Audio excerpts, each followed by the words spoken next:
Okay, welcome, mate. What are we live, are we? We're live.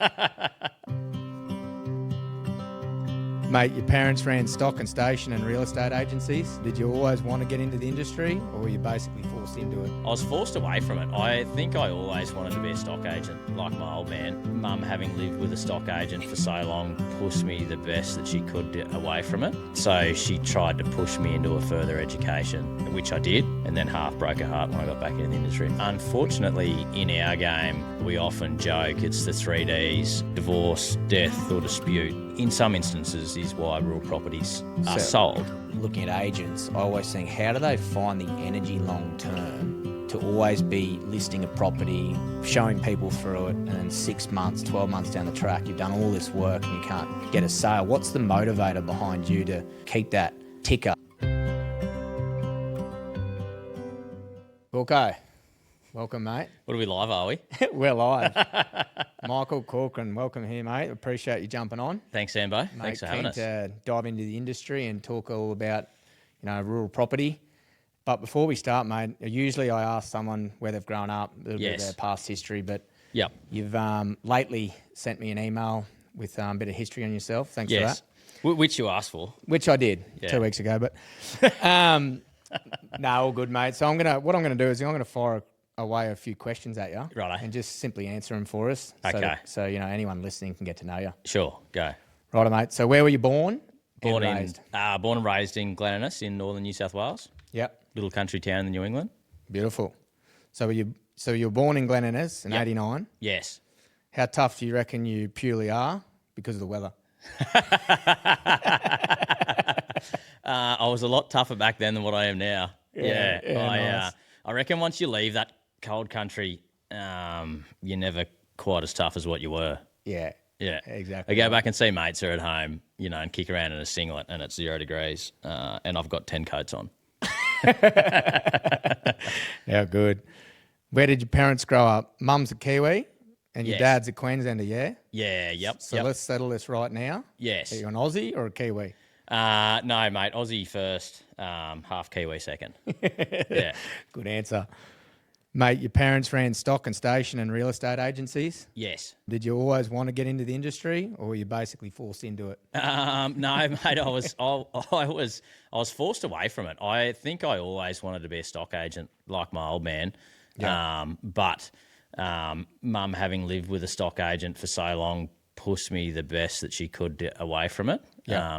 Back in, like mobile phones came around, when Dad was right in the thick of it. But like my childhood memories of Dad sitting in his office at home till 10 or 11 each night on the phone, making phone calls, catching up on everything that he'd done during the day. And Mum always hated that, so she tried to push me into a further education. Right. Yeah, which I did, and then half broke her heart when I got back into the industry. So what was your first job?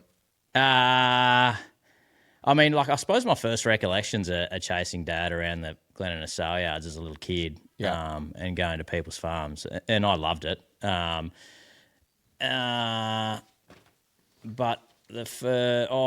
I used to do, like, after school, you'd go and sit in their office and you'd take phone calls and try and help out with their clients, take messages, all that sort of stuff. Nice. So I suppose that was my proper introduction to, people and relationships and client management and that sort of thing. Nice. If that answers your question. Yeah, no, that's perfect. So when you're growing up, mate, what was your favourite sport? Mate, cricket first, rugby league second. Yeah, so I always wanted to bat 3 for Australia and play in the halves for the Broncos. Oh, beautiful. Neither of which happened. So you're obviously a Queenslander. Mate, a lot of contention there. It didn't help having a Queenslander as a dad and a Kiwi as a mum.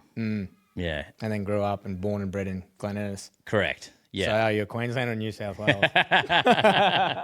We've got to get this straight, mate, because this interview could end quite quickly. And probably not the correct time to say this, but it'd be like an Israeli growing up in Palestine and always trying to get back to the promised land. Well, good answer. Does that make sense? It does make sense. And then went and married a New South Welsh woman. And here we are in the guts of New South Wales with 3 little New South Welsh kids. Right. So I know where your heart lies. Yeah. Yeah, beautiful. What was tougher, boarding school in Armidale or growing up with 5 siblings? Yeah, good question. Well, I mean, we're a bit of a Brady bunch, so they're all a fair bit older than me. Like my closest brother in age, Jimmy, he's 10 or 13 years older than me. So he was around when I was... Big gap. Yeah, big gap. He was around when I was a little kid. But, you know, for the most part, they'd already up and gone. Yeah. So probably boarding school, mate. Yeah, a few wedgies along the way. So, mate, you've gone from mustering cattle up north, Yes. live export through Asia, ranch work in North America, and now rural property. What job taught you the most about people? I think similar to boarding school, but when you're up north, potentially, when you work with people all day from dawn till dusk, you have every meal with them, you have a beer with them, you know, at some point you're going to blue with them along that path, and then you get up, you rinse, repeat, you do it all again. Like we had a 3-month stint where we didn't have a weekend off over that period of time, and then you finally get your weekend off, head to a camp draft or a rodeo, and you hang out with them again. Very loosely. under a different setting. But I think that close courtship with people, you know, I guess you've got to understand how they operate, and hopefully you can communicate how you operate and find some sort of middle ground where you don't have to like each other or love each other, but there's got to be some respect there. Yeah. And then hopefully, you know, I'd like to think that I've carried that forward through my life. Yeah. Yeah, beautiful, mate. Good answer. So, favourite beer? Forest Gold. Oh, yeah, credibility right there. Yeah, there we go. Good man. Beer or wine, man? Or depends on how the cattle market's going. Mate, I was a heavy beer man, but probably turning to wine with age, I guess. Yeah, as it happens. Oh, guts can't handle it. No, mate, we've had many a conversation about this, and my guts are shot, so they can't handle too many stubbies anymore, unfortunately. Celebrity crush. Remember, Tara's probably going to watch this. Well, if I take us to Jennifer Aniston and Angelina Jolie, I've always been a Jen man. Oh, yeah. Yeah. Yeah, good like pick. Blonde hair, tan skin, you know, girl next door type setup. Oh, perfect. Yep. Love that. Probably inappropriate to say Pamela Anderson. She was on my list too. Favourite movie of all time? Crocodile Dundee. Oh, classic. Yeah, classic. Get him. Yeah. And last one, mate, before we dive into the subject today, is integrity or money? Like it's got to be integrity, for sure. And probably that pause was probably a bit of an issue there. But I think that plenty of people can attain money, but without integrity, it might not be forever. I liked how you looked at both. Yeah. Good answer. The thing that shits me, like the people rarely talk about money. And if you're at the stage in your life where you're chasing it, it's pretty important. Yeah. But I don't think that you can drop your integrity along the way, because then you've done yourself a disservice once you've got the money. Yeah, great answer. I thought I'd just throw a few questions in there. Thank you. We're warmed up now. we're on. But, mate, as I was mentioning before, you know, at the Rural Bridge, we've got multiple series. Yes. We've got the Boots Off around relationships. We've got the Diary about rural stories. But I think today's conversation fits in the stock take. I want to dive into the industry that you're in. Mm-hmm. And so, mate, let's kick it off. What attracted you to rural real estate specifically rather than residential or commercial? I mean, I mentioned before, probably the I always wanted to be a stock agent like my old man. Yep. You know, got an education, went down a different path. and like came back to Tamworth, got into both. I quickly figured out that to be really successful at something, and focusing on the agency world, it's either got to be livestock or property to get going properly. So you got to pick one. And I really like rural property so far as, I get a lot of energy from people. Like they're my biggest lift and my biggest down as well. That's an important factor to it, isn't it? Yeah. So I really like people.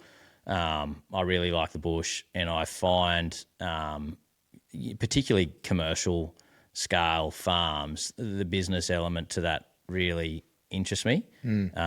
So it's sort of I love it. Like it's sort of the best of all. Yeah. And I've always wanted to own my own farm. So it sort of makes sense to. It sort of scratches that itch. In a way. Yeah. Exactly. Yeah. And what do you reckon when you first got into it? What were some of the biggest lessons you learnt first and foremost as a young man coming into the industry? Because I know when I first jumped into my industry, when the drilling, like you think you're 6 foot tall and bulletproof. Yes. But the world really tells you what it's all about.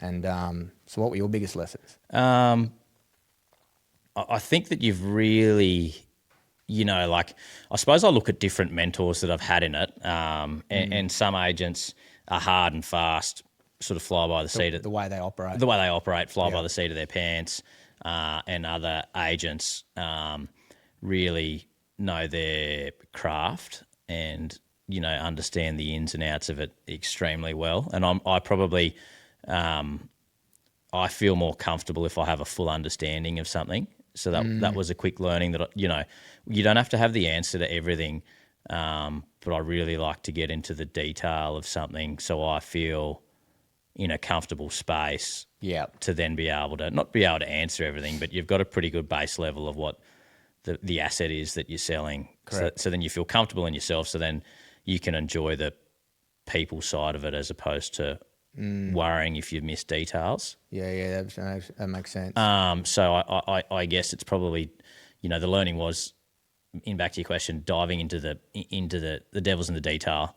So really understanding that detail to give yourself the confidence. And it's almost like that stuff you can't learn that through textbook or, studying. Like you got to be on the ground doing the work. Yeah. And then the other learning, I guess, is the people element to it. Like people are all the same, but they're all different in the same stance. So like and I really enjoy some of the complexities and the challenges of it, is that you're driving around, your first interaction, you might have your first interaction with the landowner in their ute, driving around the property.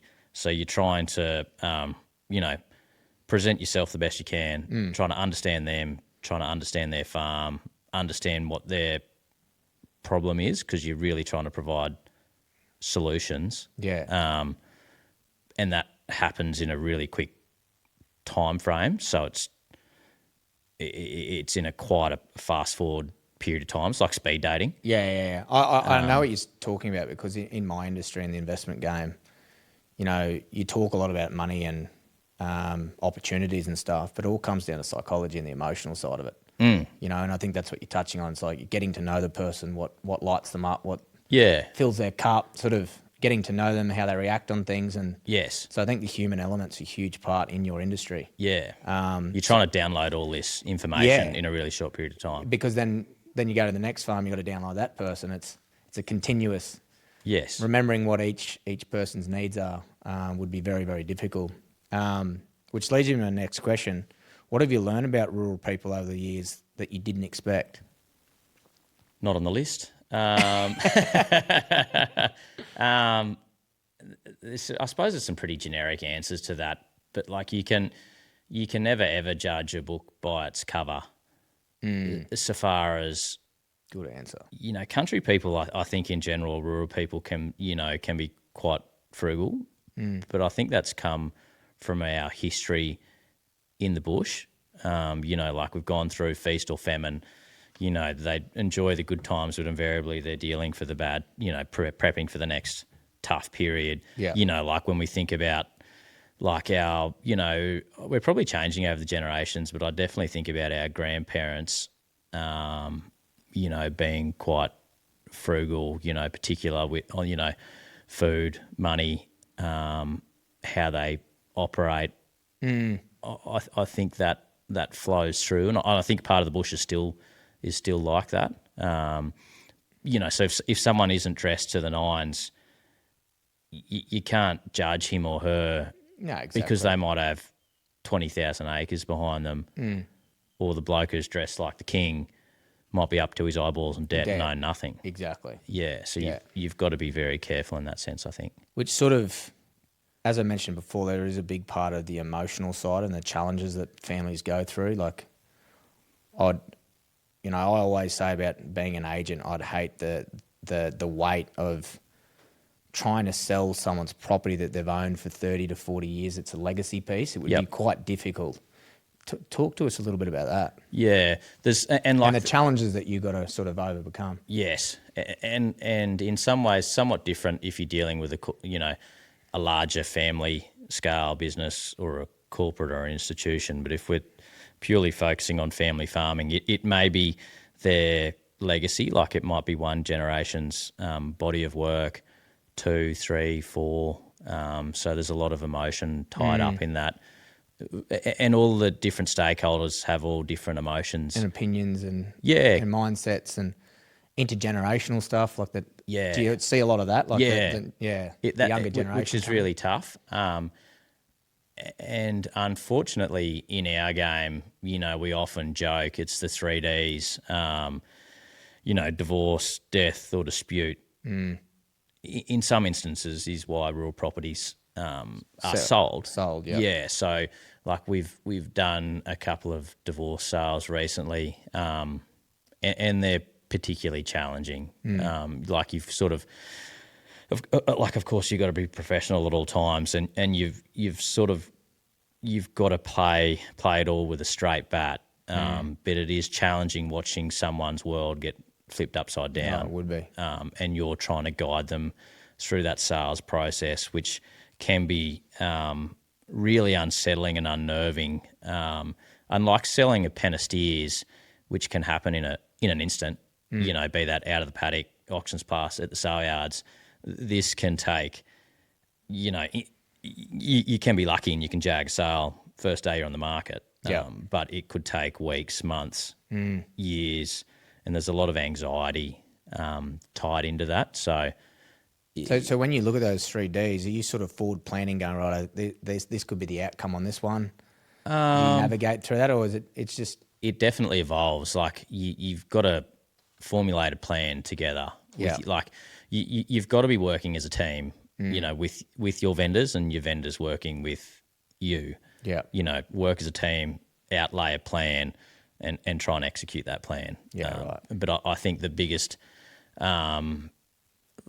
challenge is, and where things break down, is when communication stops. Right. So that's the most important part of it, which is also the hardest part, that you've got to keep that communication flowing. Is that between you and them? Yeah. Yeah, that constant sort of nurturing.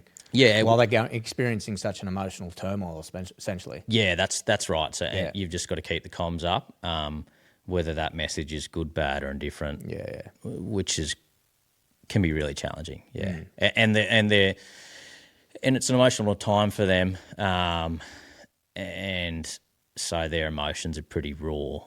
So you can feel the effects of that. Yeah.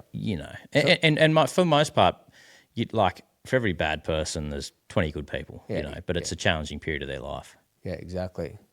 What's sort of the emotional, excitement that you get when a family's been looking to sell their property for many, many years and they're right at the pointy end of it and they get a sale? Like, what's that feeling like for you as an agent?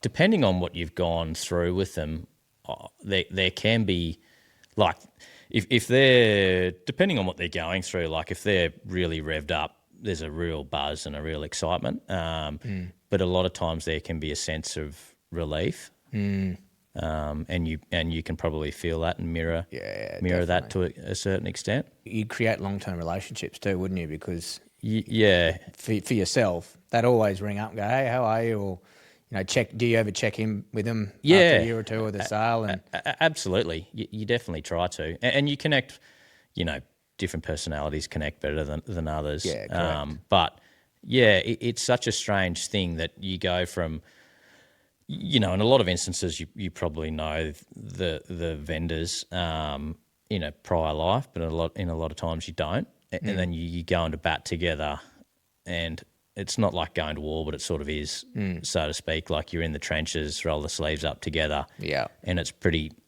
hard and fast for a period of time, and then the property sells, and then you don't.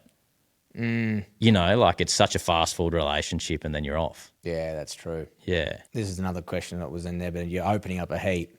Is when I always look from the outside in, looking at agents, I always think, how do they find the energy long term to always be listing a property, showing people through it, and then 6 months, 12 months down the track, you've done all this work and you can't get a sale? What's the motivator behind you to keep that ticker?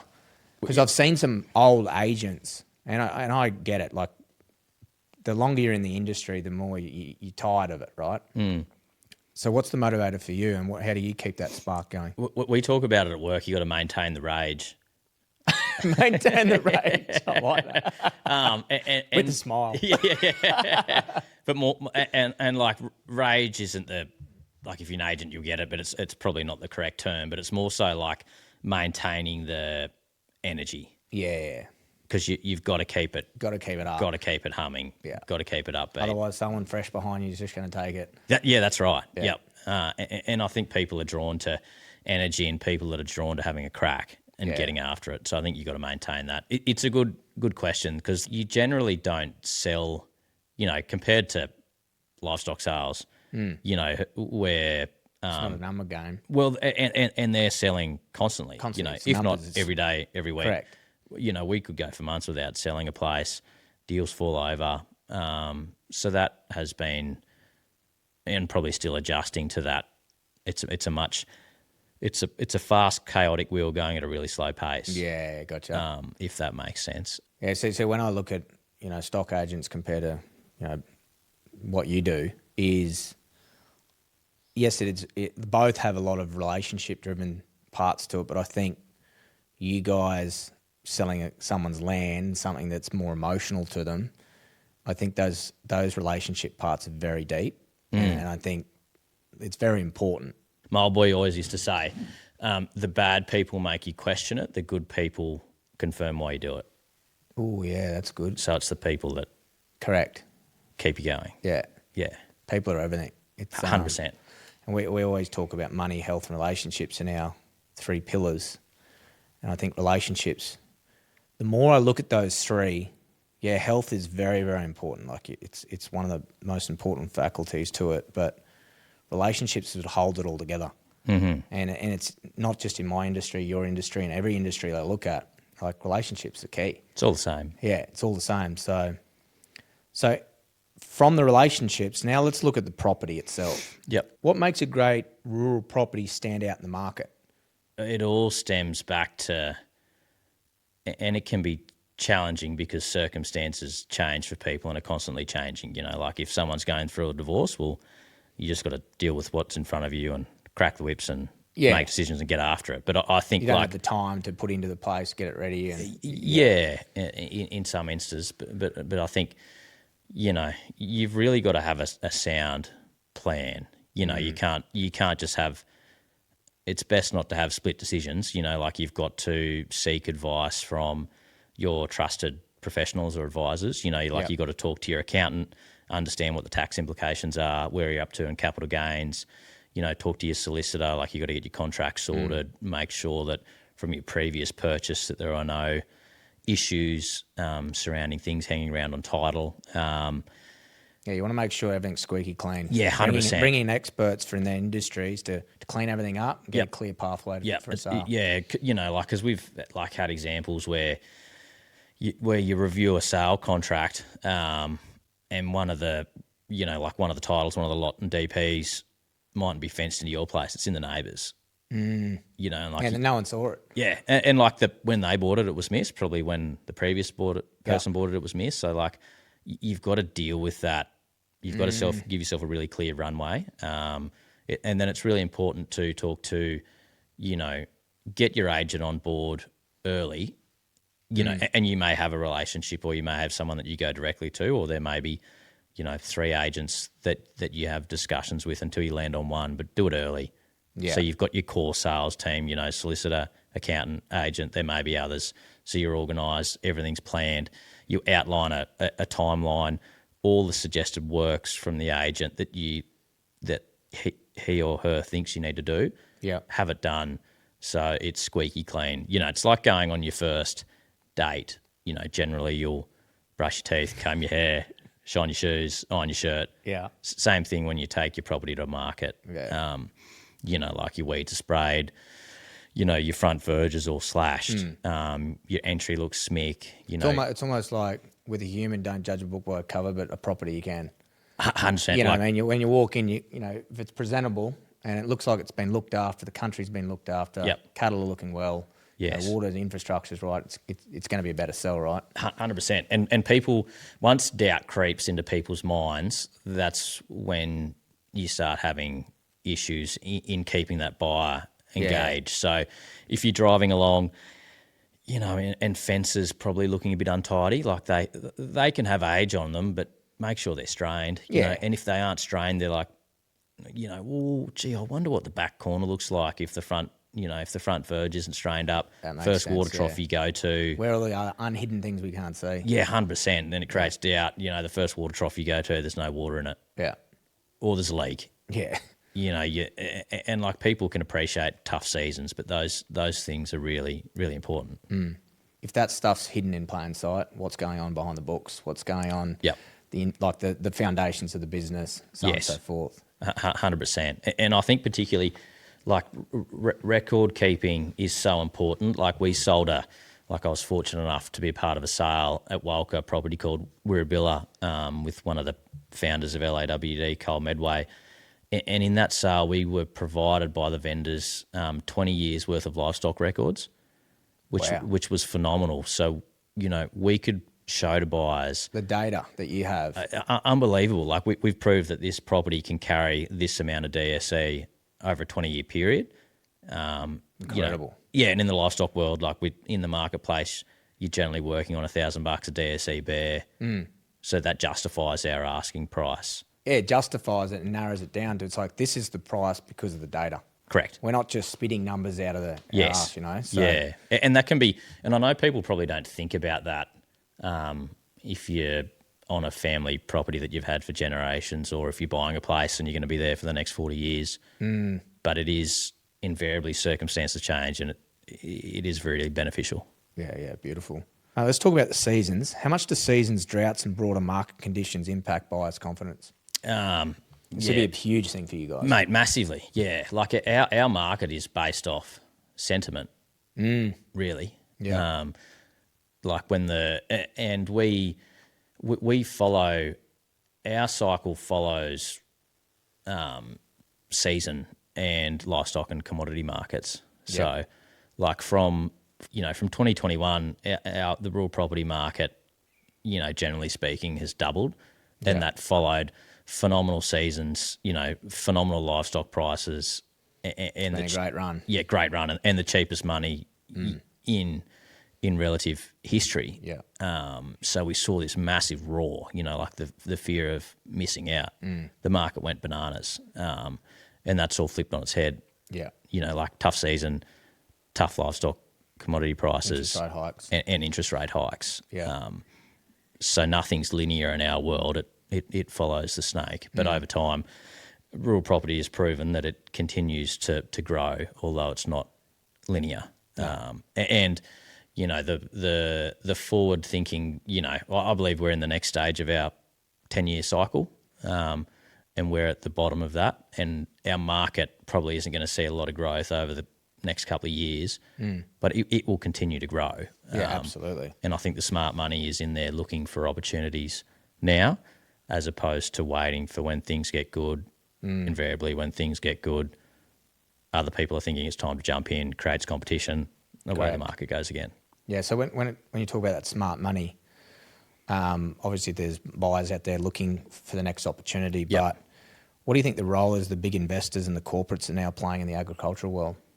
Mate, they've been there for a long time, but Australia is seen as a really safe haven to invest money. Yeah. Be that from, Australian, corporate businesses or institutions, and overseas as well. And like we've proved a history of that. Australia's viewed as very clean, green, and easy environment, somewhat to operate in, and our products are, food and fibre sought after around the world. So I don't think that's going to change. We're going to continue to see overseas investment. Absolutely. Yeah. I mean, you can't grow more land. They always say that. It's like there's a land shortage. And Yes. I know Australia has a huge, we have a huge basis of it, but you can't grow it. And No. I think Australia is such a beautiful country. We have so many resources. And I think, and I had this next question, and I think it's a right time to ask it, is what are your thoughts around what city people don't understand about rural people? Because like I've spent years in the city studying and dealing with people, and I don't think they understand like how important we are. We are the backbone to this country, and I don't think we say it enough. And I'm proud to be a bushie and a person that's grown up in the country. So what are your thoughts around that? It's a good question, mate. And someone said this to me once, like maybe in our generation, and I think because our population's growing, the distance is growing between city and the bush. But, like I've got city cousins, and I'm their country cousin, and I'm sure a lot of people in our generation are the same. I don't know about the next generation, my cousin's kids, their first round of cousins, they're not going to have any bush cousins. And they're not really going to have those bush interactions as much as probably what our generation did. So it creates that gap so far as experiences and appreciating and understanding each other's worlds. And, it's like everyone's busy, everyone's running 100 miles an hour, like from a day to day, probably not really thinking what someone's up to in the western suburbs of Sydney, and they're probably not really thinking about what's going on out here. Like we're trying to get our power for as cheap as we can, food as cheap as we can, and try and make as much money as we can to try and get ahead. Yeah. But you're right. Like we are, we don't run on air. No. You got to get your food from somewhere. Yeah, exactly. I don't necessarily agree with getting it out of a petri dish, which I'm sure most people don't around the world. So it's our job to feed and clothe the country, and it's pretty important. And the landscape's changing for us too. Technology is advancing very, very quickly. The days of droving and the days of sitting on a horse for days and days out is, it's sad to say, in the future will be non-existent. Drones are very, very, I think they play a very important role, but it is changing the landscape for us and how we operate. Yes. Technology, I think there's a lot of opportunity in the rural communities for technology because we are so far behind. And the way we use those and utilise those to create, more impact for global resources, I think it's important. That's good, mate. So I want to dive into the lessons and legacy part. For you, Yes. what's one of the biggest lessons this industry has taught you personally before property? I think it comes to the experience piece. And the only way to beat experience is through experience. Yeah. Like you can't tick faster than the clock. No. Like you've got to get your Ks in the saddle, Ks on the road, doesn't matter what you're doing. Your time drilling. Yeah. You can't beat that. No. And it all takes time. And I think as, from my reflection, like you mellow or you settle over time, but as a young bloke, just so hungry to run 100 miles an hour. It's so true. Like so fast and get to that end goal as quickly as you can, and to get out there and hum and make that $1 million. And for most people, it doesn't happen overnight. There are a select few that it does, but for most, it doesn't. Yeah, a good answer, because when I asked you that question, I'm sitting there reflecting on how I would answer that, and sort of for me, it's very similar. I think that at the beginning, you're 100 mile an hour, but that's any young kid does that. And I think that's what you have to do. But in our age here, it's more about, hang on a minute, I can't just get to the end. I've got to enjoy the journey. Yes. I think a lot of people try to want more. They want more. Yeah. But when they get more, it doesn't fill their cup. And they've got to realise that where the most important things are in life is family and friends. And so, the less is more sometimes. Yeah. And I probably didn't take the time to enjoy the journey as much, or lean into spending time doing what I was currently doing at that point in time, probably because I always thought I'd just row my own boat and be really successful at that. But I think everyone does that. Yeah. But I didn't, I wish I didn't have those conversations at the time, which I would have appreciated. But I mean, you put yourself in those scenarios, but I definitely know for hopefully impart on my children those learnings. Yeah. But you're right, it's hard when you're a revved up young bloke. That's all you want to do. That's it. Hungry as. Have there been failures or tough moments that shaped you who you are today?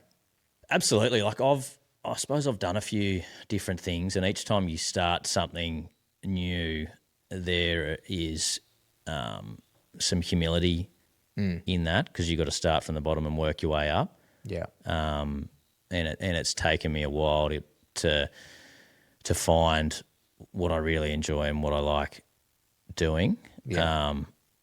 It's a tough one, because this is also an old man's game, which I've always known, and like grey hair really matters in this game. So you sort of can't start it too early. You cut your teeth. You got to cut your teeth. Yeah. And you've got to go and get some life learnings and experiences. But yeah, probably humility every time you have a crack and start something new. Yeah. Yeah. Do you have? I know what's really accelerated my growth over the last few years is mentorship. Do you sort of always trying to position yourself with mentors in your arena to learn a lot off? And yeah, yep. Probably not in a direct, open sense of like, will you be my mentor? Nah. Yes, we're going to catch up for a coffee. Transaction thing. Yeah, but no, there's more just rubbing shoulders with proximity, right? Definitely, and probably something that I should lean into more. But they're all different sort of mentors and different sort of experiences. Yeah, correct. You can call up the phone and ask someone how they would do something. Like, I think I'm probably inherently pretty curious, so the more questions I can ask, the better in my mind, because I'm so interested in it. Yeah. So where do you see the future of agriculture in the next 10 years? Mate, I think it'll be really positive. Like, we're always gonna have ups and downs, season wise, and I feel like the History world repeats itself. Yeah, and the world feels more tumultuous now than it may have ever done.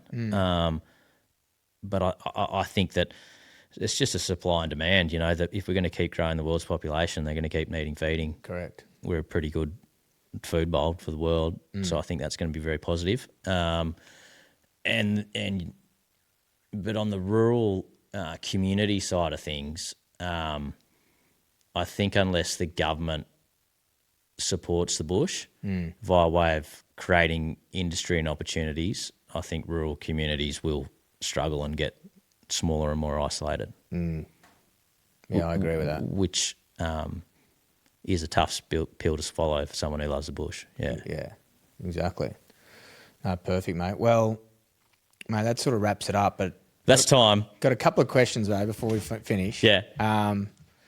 What advice would you give a young fella that's, 10 years ago, you and I are like entering into the industry, right? If a young fella's hitting the gates and he wants to get out there and jump into your industry, what's some advice you could give him? I think the hunger and excitement, if you got that, don't lose it. Yeah, you're 2/3 of the way there. Yeah. I think have more conversations, I reckon. Like, conversations provide a lot of clarity and a lot of answers. So, like, the more conversations you can have, the better. Yeah. which I've probably always internalised, but the older I'm getting, the better I'm getting at it. So have those. And I think you probably really need to give stuff a crack for a couple of years. Yeah. You know, to do something for a 2-year period, you probably understand it by the end of 2 years. You know, the first 3 months you got no idea, 6 months sort of, a year you're going okay, 2 years you sort of got your head around it. Yeah. So if you could sort of work in chunks of time, I'd look at it like that. I think it doesn't really matter what you're doing up till you're probably the age of 30. Go out, experience life. As long as you let life touch you a bit. Yeah. Like, get out there and fail and fall over and Yep. fucking get back up and go again. 100% like save money, go travel, go blow all your money. Yeah. As long as you Just do it. As long as you're actively working and experiencing. Yeah. And then I think you're starting to shape yourself, and by the time you get to 30, that's probably when you really need to start getting some rubber on the road. Yeah, I agree. Yeah. And that's very present for my journey as well. Just falling over 20, like failing as much as I can. I was an idiot. Yes. But I had that internal grit, that hunger, Yeah. that excitement for life. You find a way. And you find a way. Yeah. So, mate, that's great insight. So, mate, thanks for jumping on. Thanks, mate. Mate, appreciate it. Thanks for having me. Yeah, great hat. Thanks for the new lid. Thanks, mate. Cheers. Thanks, mate. Good man. To listen to more content like this, you can find the Rural Bridge podcast on all your favourite social channels. Thanks you for listening. See you on the next one.